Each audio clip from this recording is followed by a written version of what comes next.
I think now, today, where there's more women in the industry, it's inspiring like the next generation. Mm-hmm. So now they're not afraid. Now it's actually an option.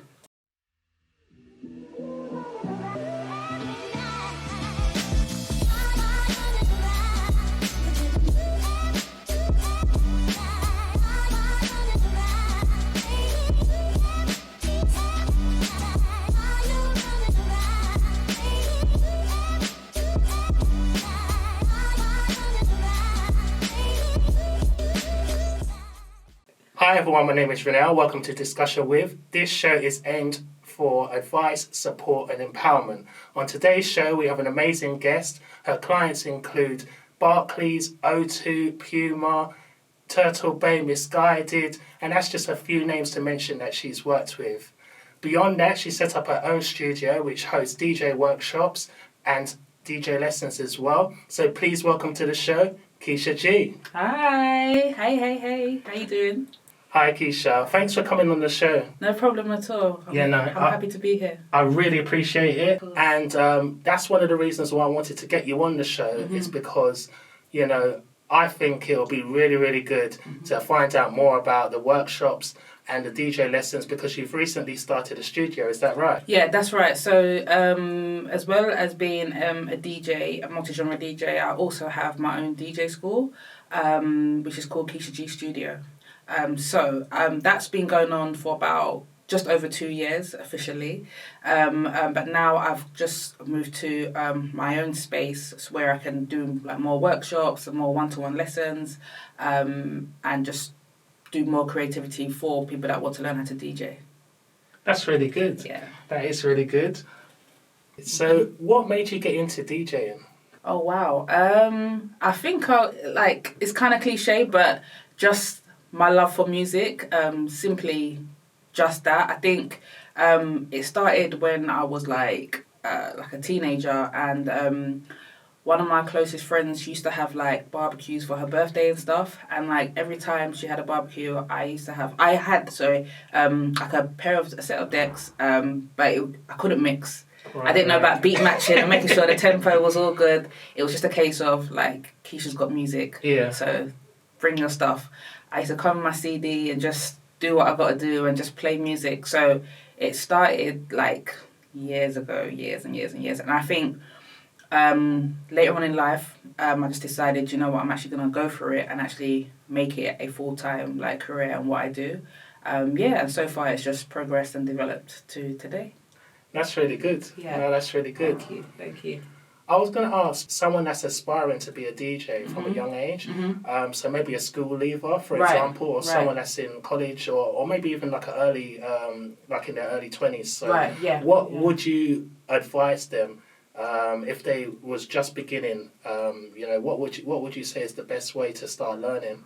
I think it's important to establish like what you might want to do. So if you want to, because DJ can take you several different avenues. So for example, you might just want to DJ just to be like, you know what, I like just playing music. So it's just like more of a personal thing, like some people play the instrument, but it's not like they want to go out and be a millionaire from it. It's just like a personal thing they do at home, and that's like their downtime. Yeah. And then if it's something that you're like, no, I actually want to be a club DJ, I actually want to go on to do producing, I actually want to be in festivals and be in, the top 10 billboards and stuff like that, then, find that out through like understanding music and just learning what music is all about. No, that's really good. Yeah. That's really good.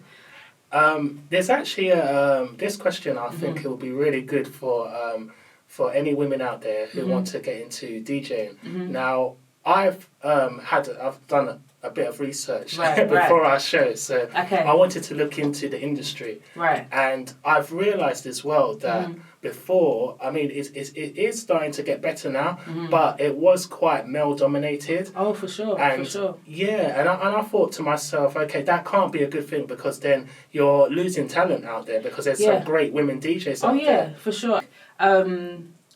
Like most, I think just music in general is a male-dominated industry, but times have changed, which is really, really, really good, especially with what's happening now. Like even up to like 5 years ago, like again, there still wasn't like that many female DJs. Right. So, but now, like if I go on like social media or go on Instagram, like I'm like, oh, wow, because there's so many more out there. But for sure, it's definitely a male dominated industry, and I think now today where there's more women in the industry, it's inspiring like the next generation. Mm-hmm. So now they're not afraid. Now it's actually an option. When you first started, did you have any barriers, would you say, that you felt that might not have been the same if he was a male DJ? Yeah, right. Oh, definitely, for sure. I think... so I don't take it personal. When I first started, I did, kind of take it personal, like, really? Are you sure? Are you saying that? So sometimes what would happen is that I would show up to venues and people would be like, oh, you're the DJ. And I'm like... Yeah, it's me. But I think that's just more down to what people know. So you can't change people because they don't know any better. Like they're so used to just seeing men DJing. So I think one of the biggest barriers is just basically people being like, oh, you're the DJ, I wasn't expecting you. And then what always also used to happen is I'll do a set, whether it was like at a bar, at a club, at an event. And what would happen afterwards, after I finished playing, it would always be like, oh, you was really good, I didn't expect that, what's your social media? So I think once people see me play or other female DJs play, then the whole concept of, oh, it's only a guy thing, or I wasn't, it kind of just, dissolves basically, because people start thinking, oh, actually, there is no difference. Women can play just as good. So, yeah, I think that was the biggest barrier. People just being like, wow, I wasn't expecting you. But, yeah, it happens. Yeah, no, for sure. And believe me, she is what she says she is, because I've got, a lot of her mixes. I've listened to a lot of her mixes. Yeah.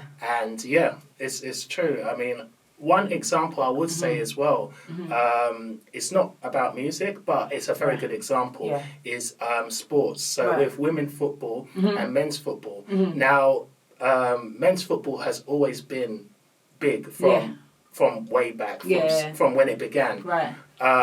And women's football wasn't even around years back. But now it's really, really starting to take off. Right. And you're getting, when it first started, it didn't get a big capacity in the stadiums. But now, well, before Corona, of course, not now, but before Corona, massive, 30 plus thousand fans, and women football's huge now. And they're actually putting women into computer games now, video games. So you can play women football on FIFA and computer games like that as well. No, that's really good. It's like it's time for just like a shift, a change. Like, no, of course. I think as like time's going on and technology's like, and obviously we've got social media as well. I think that was the biggest thing. I think because like 20 years ago, or even 10 years ago, social media wasn't what it is today. I think now the information is more accessible. You see it more. Whereas before, the only kind of, if you wasn't in the area, you just wouldn't know. Yeah. That kind of thing. So I think now it's becoming, there's more awareness around it. So people are like, oh, okay, yeah, no, that makes sense. Oh, I accept that. Oh, I'll go to that. Or I'll book her. Or I'll watch that lady go and play that particular sport, because there's more awareness around it. So people are more... more keen to be like, oh, what's this about? Oh, let me find out more. So yeah, for sure, things have changed. Another question that I was thinking actually was, because I know that with anything in life, whether it's business, whether it's, you're working for an employer in the city, you're building your network, etc. DJing isn't just obviously the mixing, and going to these events and showing up with your deck. So, let people know that, what's involved. Yeah, like when it comes to networking, when it comes to building relationships. So how do you go about doing that? So I would definitely say that a lot of people have the idea that a DJ just shows up with their USB or their computer and then they've just got music on there, and it just... No, there's so much that goes into being a DJ that it's a full-time job because literally starting from something as basic as your music library. So if you're a multi-genre DJ and you play at like clubs and stuff like that, or even playing at other events like I don't know, someone's private party, like you might do a 21st birthday party, or you might do a party for an event, a brand event and stuff like that, or even like the retail shops, like you mentioned Missguided, River Island, that I've done. You have to basically have a good music library, and your music library management has to be on point. So if, for example, you know, you play like the biggest Cardi B track, or you play the biggest Meg Thee Stallion track, and you play WAP, I'm just going to say it like that. You play that biggest song, those kind of like the biggest songs, and you play like City Girls, and then you play, you know, all the latest artists, Roddy Rich. So let's just say, for example, you do that for like 10 minutes, and you've got a 1 hour set. The question is, after you play those 6 or 7, 8 top 10 bangers, what are you going to play after? To keep the crowd interested. To keep the crowd interested, to keep the crowd going. So you need to prepare, like your music library management is literally like your key, it's everything. So I think people forget that, especially with like in a club setting. Let's just say, for example, the club is like from 10 p.m. till 3 o'clock in the morning. Right. So that's 5 hours. So there might be like different DJs doing 45-minute or 1 hour sets. So, you know, if a DJ's just finished playing all the top 10 songs and that crowd has gone crazy and whatever it may be, and it's now like 1 o'clock in the morning, what are you going to play next? That's right. Yeah.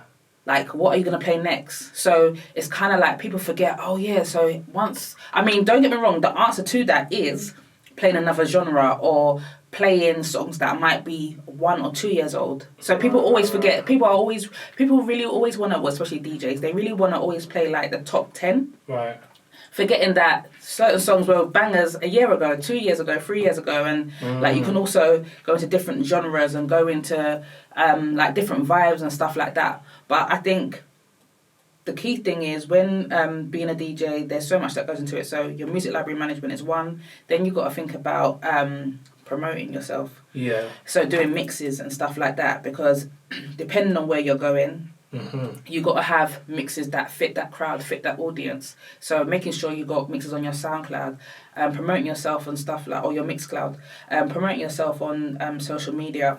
So whether that's content such as just, you know, like promo photos, or you doing like a quick routine and doing mixes, like a special mix routine. You might just have like 3-4 songs and just do like a trick with them or whatever it may be, like wordplay or whatever it may be. There's other things that go into it, such as handling your bookings, handling your emails, responding to emails. Equipment is another thing. Practicing and keeping up to date with music, researching music. What is the latest songs? Like, how do you do that? So those are just the things that I'm just coming off the tongue now with. But there's a lot more. And on top of that, being a good DJ doesn't just mean playing top 10. You actually have to exercise your craft. That's right. So getting bookings is one thing, but exercising your craft, so doing things like having a residency or being on radio every week, so you can be on top of your game when it comes to music, or be on top of your game when it comes to like what artist is hot, what artist is doing this now, and things like that. So being versatile and doing your research. Research doesn't stop on the tracks. Exactly. Because you can get one song now, and then the day after, especially where music is really fast, you get another song, and then you get one song, and then like a week later, that song's now a remix. So then when you go to the club, everyone's expecting a remix version, and just things like that. So having crowd control, and just understanding that how you might play to someone that's aged between, 16 to 18. They might like drill music, and that's great, that's fine. But then you might have an audience that are like over 25. That's right. They may not like drill, so then what are you going to play? Yeah. Or they might be a little bit older, and so you just, there's so much to think about, like, and just understanding. That's true. Yeah. Who your audience is. So yeah, it's a lot. It's a lot. Also, as well, I was thinking you have to be versatile with equipment, right? Because then you might not be using the same equipment all the time. So majority of the time, most DJs will probably use like record box software or Serato or Tractor or I would say those are the kind of like top three. There are other DJ softwares that are available. Being versatile is good. I know that a lot of the DJs that I am around and that I see, they kind of just play with one software or the other. So Serato or record box. So equipment wise, when you show up to a venue, you want to make sure that whatever's there you can use. So using a controller is different to basically setting up CDJs. You might see some DJs that use a USB. You might see some DJs that use a laptop. And prepping for one of those things, if you're on different software, is like a big must. So like, and things can happen as well. So for example, you can, like the other day, this actually happened to me.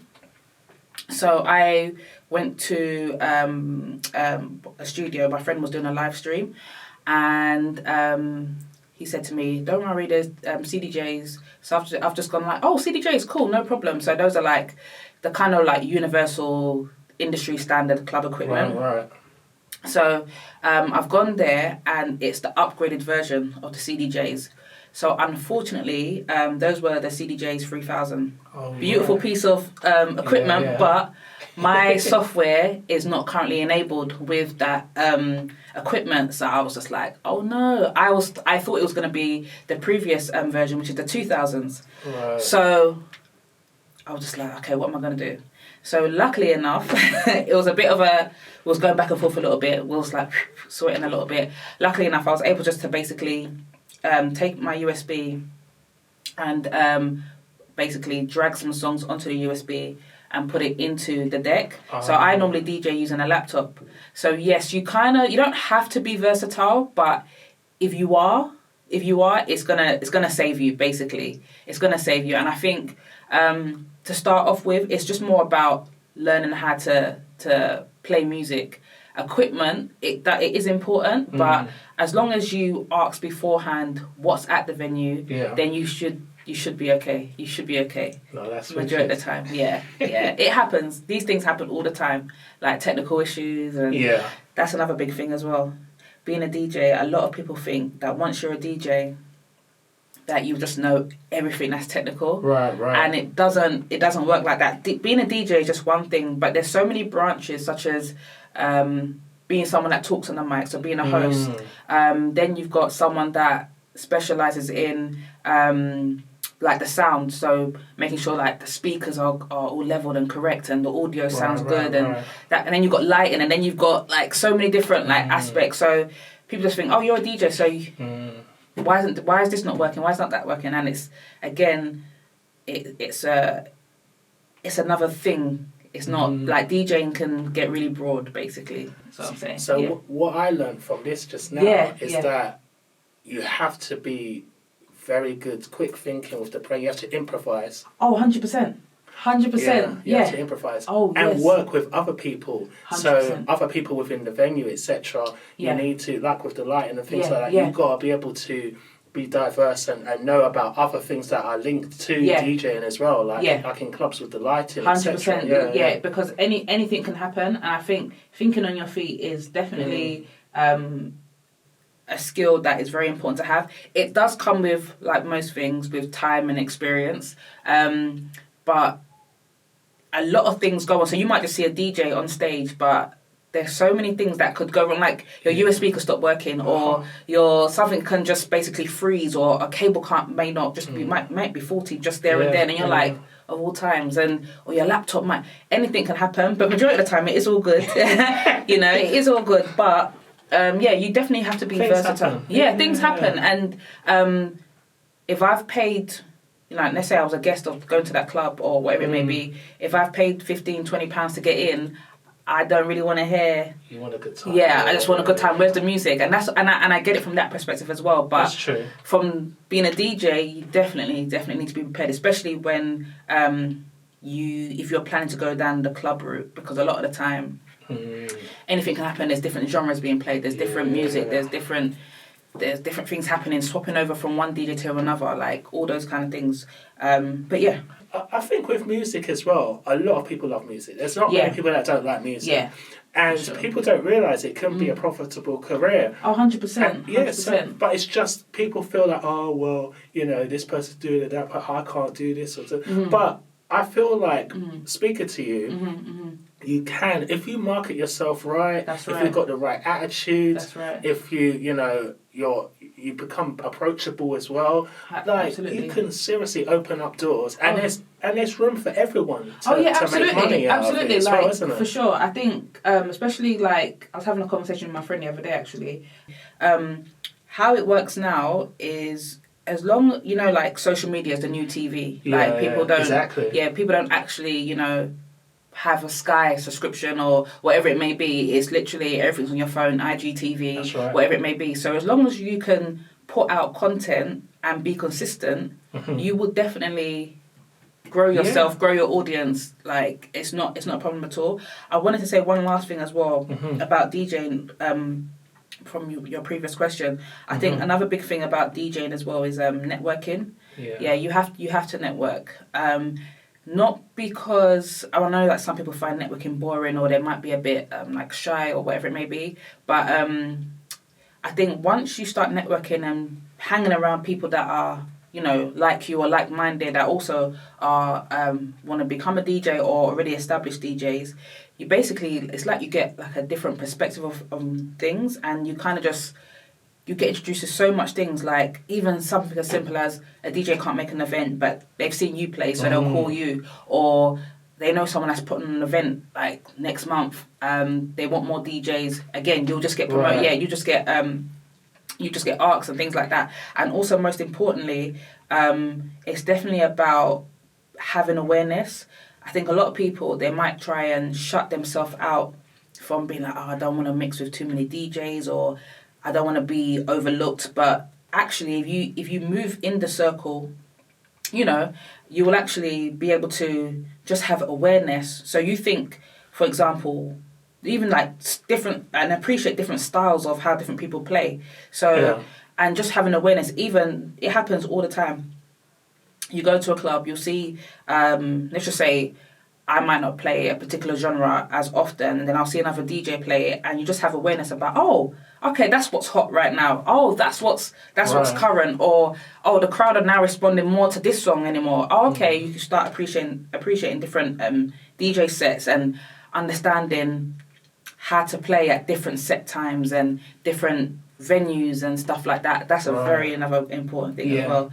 Like how you might play at 2:00 in the morning in a club is not how you might play like a warm up at a bar, or you might not play like that at a wedding. True. Like it's just like two different.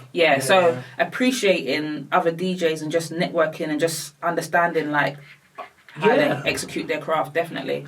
Yeah, because the more people you know, the more people they know. It's true. And just a natural like development of a DJ. I think a lot of DJs, once they've been DJing for a while, they'll either end up producing or going into events, and then if you already know that DJ, easily they'll put you on their event, and that just means more exposure, more promotion for whatever you do and what your vibe is. So definitely I highly recommend that's really networking. Yeah, for sure. I think that's really good advice.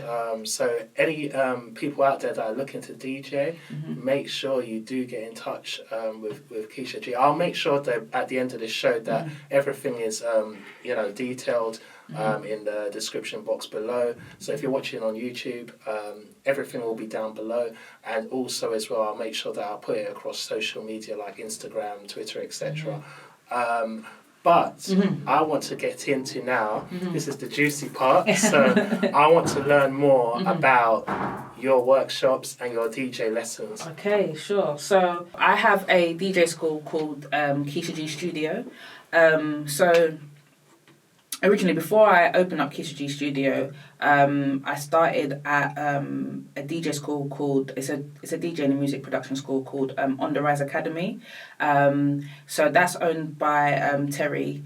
who is an amazing, he goes by Atomic Hooligan. He's an amazing DJ, he's an amazing tutor, he's an amazing mentor, he's just like an amazing overall guy. So I actually started teaching people how to DJ at On The Rise Academy. Right. So that was like coming up to probably 3 years and a couple of months.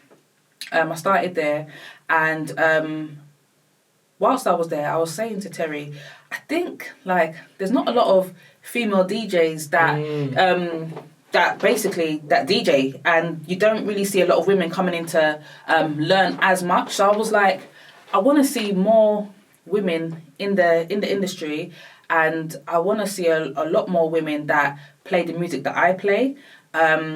Like I love house, but in the same breath, I also love my culture. I also love dancehall. I also love Afrobeats. I also love R&B, hip hop, etc. And I just thought to myself, there's a lot of DJs, but in particular, is there a lot of like black female DJs playing Afrobeats, dancehall, and those kind of music? And I'm like, no, that's not. It's not. I can't really see that. So I had a conversation with Terry, and I just said to him, basically, I think it would be good if I set up my own studio that was like targeted at women who play genres such as dancehall, Afrobeats, hip hop, house, etc. Dancehall, Afrobeats, and hip hop. Mm-hmm. And obviously, house is such a broad genre that it goes into so many different like categories, from deep house to tribal house to Afro house to even like Amapiano and stuff like that. So I had a conversation with him, and he said it's a good idea, and he kind of basically has been my mentor to help grow and start Keshia G Studio. So it's aimed at women that play dancehall, Afrobeats, hip hop, and house, and it's just about basically encouraging women to get into DJing, empowering them, and just opening up the scene a lot more. I think one of the other biggest reasons as well was because a lot of the times when you go on like YouTube, or you're just looking for how, like, you know, like tips on how to DJ, where do I start?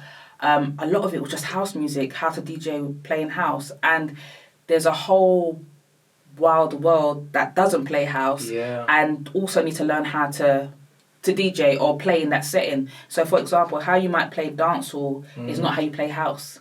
Dancehall's more about like juggling and dropping it under whatever he's saying or she's saying, and hearing that rhythm and playing the next. And obviously a lot of the songs are on the same instrumental beat, on the same rhythm, and so you play the songs a lot faster. Whereas house, it's all about playing the music, letting them holding the mix, holding it for an extra phrase, and then bringing it in after the breakdown and stuff like that. It's just a whole different vibe. So I wanted to basically teach a group, like however many women I can, and just teach them how to play those genres, and just basically create some like empowerment and inspire others. So far so good. So I basically do one-to-one DJ lessons, and I do DJ workshops as well. The workshops are more taster sessions. So for example, you come in, it's about a 2-hour session sometimes. About a 2-hour session.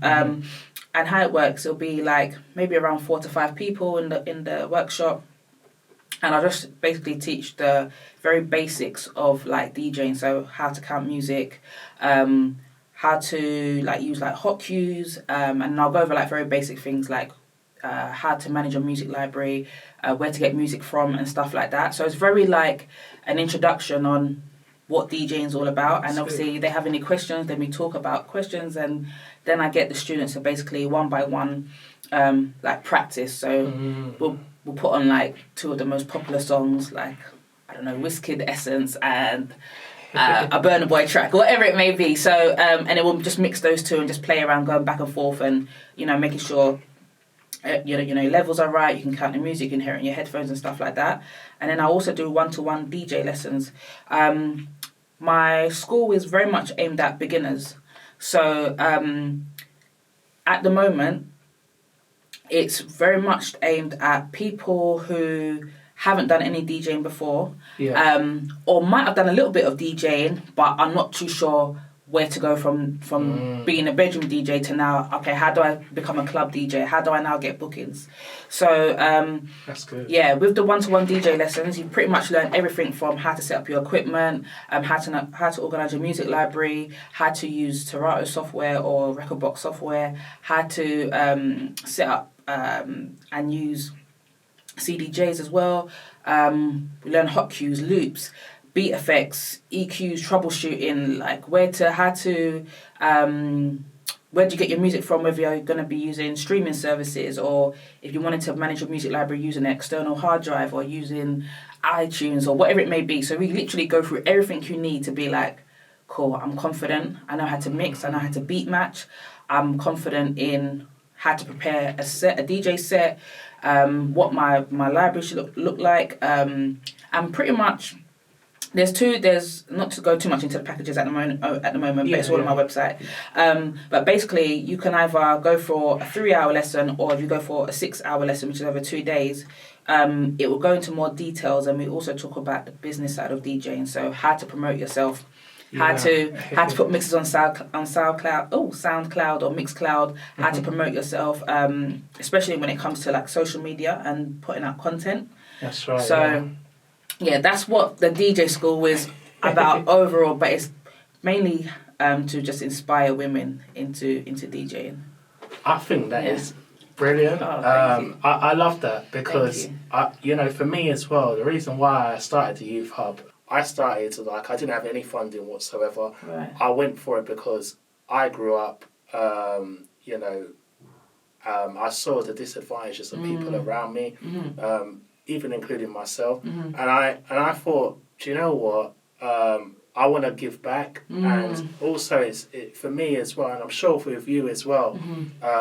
With your workshops and your lessons, it's something that you're passionate in doing. It's something that you enjoy doing. 100%. But to be able to make a difference as well, it becomes even more rewarding, don't you think? Oh, 100%. I think making a difference is like the biggest thing, especially like just trying again to like make a shift and change the narrative. I think it was very much a typical kind of like stereotype when it came to what a DJ looked like when you like type in DJ on YouTube. It was pretty much a same character kind of face, and again, unfortunately, that's what it was like. It was never someone, I guess, that maybe looked like me. I'm playing the music that I play, so it's just basically just trying to mainly empower, like what the Youth Hub is also about, empowering the next generation. Exactly. Especially in music. That's what it's about. Yeah, 100%. That's what it's about, man. 100%. And I think that just where I'm at in terms of like DJing, my DJing career, like I have so much information and knowledge, like I can't just hang on to it or hold on to it. Of course. So it's just like give it to the next generation. For real. Yeah, like it's a no-brainer, like, to be honest with you. So no, definitely, and you know what as well? I think it's leaving a legacy, isn't it? Yeah, no, definitely. I think that's really good. That what you're doing. I really thank you. I think it's brilliant what you're doing. Thank you. And definitely make sure that you check it out. Yes. So what's the best way to go about? Booking. Yeah. Okay, cool. So if you wanted to book me as a DJ, everything is on my website. So it's www.keshia.com. Keshia spelled Keshia, and then G.com.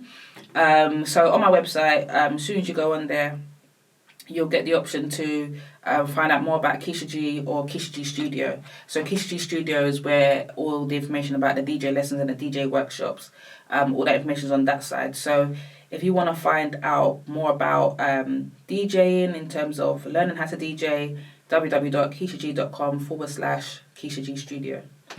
But as long as you go to my website, you'll find it. Or if it's a bit more easier, you can literally just go to social media, go to Instagram in particular, and just type in Keshia G Official or Keshia G Studio, and it will come straight up, and then you can find out about booking a taster session or booking a one-to-one lesson or booking. I even do I call it besties. Oh, okay, so besties lesson. Yeah, so that's all. That's basically all it's about is friends that might want to try something different. Right. Because a lot of the time, especially growing up, we always used to say, that DJ's good, but I should be on that stage. I should be on there. I bet I can do better than that. I bet I can mix better than that DJ. So just about two best friends basically coming down to the studio, and we just learning how to DJ and letting them DJ, playing their favourite tracks. So it's just about having fun, but you still learn how to DJ, but just try something new, try something different. So if you want to do that, of course, you're more than welcome. But if you want to actually learn to be a club DJ, or you're still unsure, you can like email me at any time at info@KeshiaG.com, ask me questions, or just simply book a workshop where you can find out if I'm the right tutor for you and you feel like, yeah, actually I can learn from you, like the way I teach. And also, if DJing is something you actually want to do, because again, you know, with a lot of things, people think, oh, that looks pretty, but forgetting that there's a whole journey and there's a whole, before you get over here, there's a whole, you got to have equipment, you got to have this, you got to have that. But yeah, any questions, anything about regarding DJing, literally just email me at info@KeshiaG.com. For sure, yeah. No, that's brilliant. Thank you, Keshia, for coming on. I really think that that was really insightful, and I think that a lot of people that want to start DJing, you know, I think that's probably a really good help. And also as well with your amazing services, what you're doing for women as well, I think is really good. It's really empowering and inspiring, and I think that you should really definitely, push forward with it, go to different heights with it. Definitely. And I can't wait to see like the next like big DJ that's come through your I love that. I love that. Everyone, yeah, for sure. I think, do you know what? I must post a little bit more on the Keshia G Studio page with like previous students, because a lot of them have gone on to do bookings. That's good. Get residencies. Some of them have even gone on to, well, like they've travelled, so they've able to like get bookings abroad, and even put mixes out on SoundCloud and Mixcloud. So I need to put that out a bit more on Keshia G Studio, but definitely you can find out more information on that page also. So it's all good. No, thank you. No, you're more than welcome. Thank you for coming on. So thanks for joining the show. I hope you had a great time watching it. I did listening as well with Keshia. It's been fantastic, very insightful, really good services that she provides. So make sure that you check her out, and I look forward to seeing you on the next episode. Take care.